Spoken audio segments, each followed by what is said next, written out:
Hi, this is Sylvie with another weekly health tip. Today I'm going to be talking about purchasing and making one's own cosmetics and cleaners.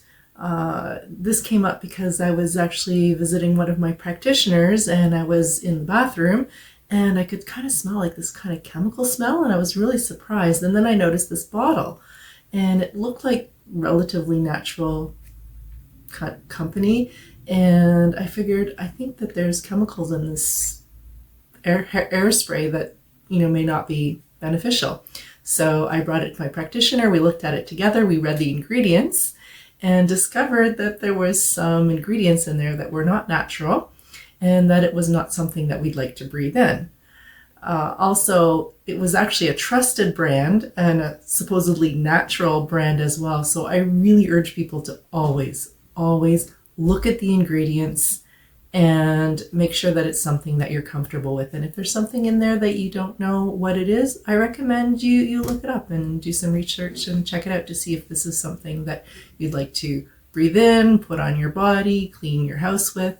So it's just raising awareness, because this person, I would imagine, would have been very aware of a lot of those things. So like little details sometimes when you're really busy and depending on what your practice is and what your focus is, little things can slip through the cracks, and we are so mindful about what we're eating and then we forget what we spray in our air may not be good for us either.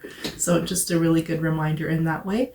And speaking to the air freshener, a great little recipe, really simple. It's just water and your favorite essential oils. Some people put a little bit of food grade alcohol in there, or just to keep it maybe fresher, or a little bit of witch hazel. I don't bother. I go through it fast enough and I just use a tiny bottle. That's up to you.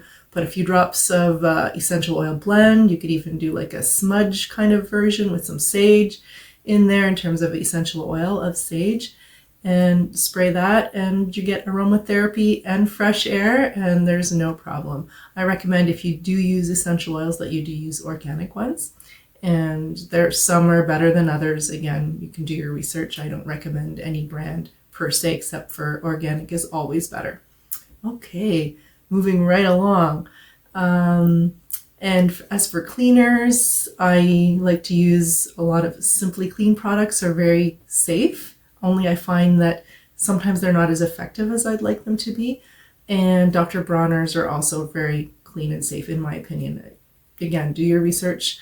Those are what I like to use.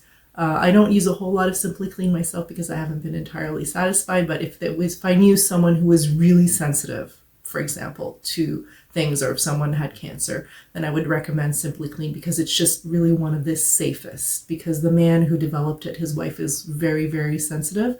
So I would trust that brand probably more than any. And saying that, read the ingredients. And sometimes companies get bought out by other companies that are less accountable, and they change the ingredients on you, or they just change the ingredients. So it's always good to double check every time you buy it, the ingredients, or at least regularly, to make sure that they haven't changed anything on you, or that maybe new research came out and that one additive that they put in may not be as safe as they originally thought. So it's good to keep that in mind.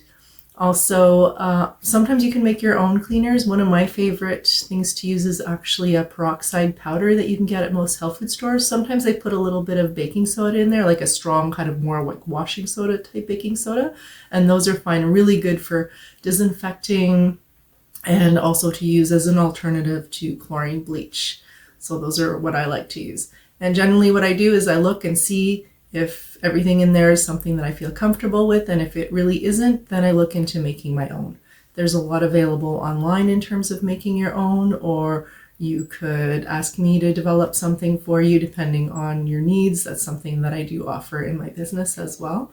What I found is I was never satisfied with any of the natural toothpastes. Either they were too harsh and my teeth would hurt, or they didn't seem to really be that effective. So I designed my own toothpaste, which is extremely effective. And also I've actually had compliments on how good my teeth look. So far so good, and they feel great. It's almost feelings like you've just had your teeth cleaned. And it's a nice blend of bentonite clay, baking soda, and a few other ingredients, and I use some essential oils as well.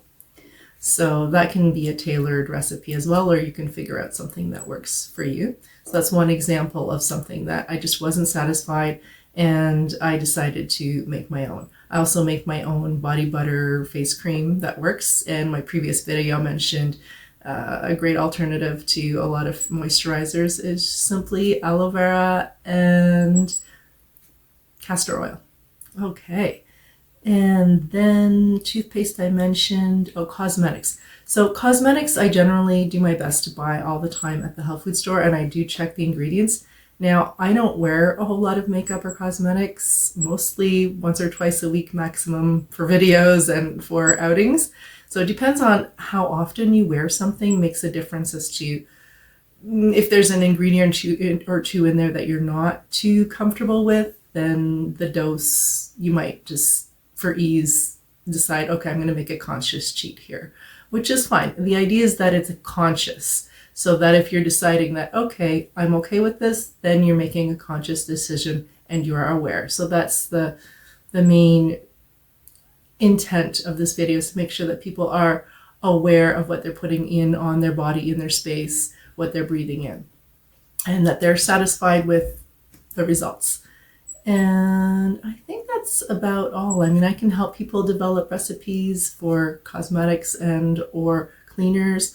You can develop your own. It's fun to check out the internet to see what other people have used. And if you're not sure about product or even an element, like I know a lot of vinegar is actually made from fossil fuels, so you may or may not want to use strong white vinegar. That's again your choice. Again, it's less harmful than a lot of other things, and depending on what you're using it for, I hear it's really good for removing mold. So in that case, you know, the benefit outweighs the risk. So again, it's always making an educated choice. I hope you enjoyed the video. I left further details again in the comments, as well as my contact information. Have a great week. Bye.